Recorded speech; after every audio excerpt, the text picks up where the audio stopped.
Naghahanap ba kayo ng perfect beach getaway ngayong summer? Ganda ng beach, linaw ng tubig, at around 3 to 4 hour drive lang from Metro Manila? Tara na dito sa Stilts Calatagan Beach Resort, ang Maldives ng Batangas. Madali lang pumunta dito.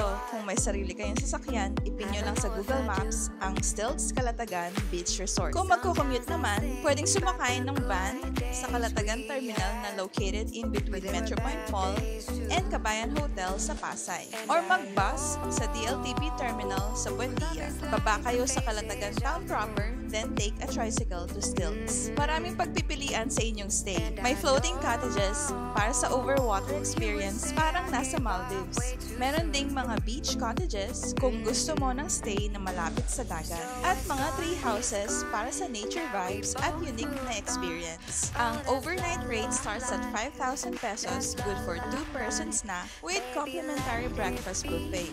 Pag day tour naman, it starts at 600 pesos per person. Dito kami nagstay sa Passion Beach Cottage na good for 2 persons at nagbayad kami ng 5,490 pesos off peak price. Pag peak season, 6,000 pesos to. Sobrang ganda ng room, hiwalay ang toilet sa shower area, may dispenser din for hot and cold water, may AC, maliit na ref, and safety deposit box. Provided na rin ang towels and toiletries. At higit sa lahat, may bidet. Sana nakatulong ang video na to sa paghanap ng next beach getaway nyo. Kung nagustuhan nyo ang content na ito, huwag kalimutang i-like, i-share, at mag-follow para sa mas marami pang travel tips at recommendations.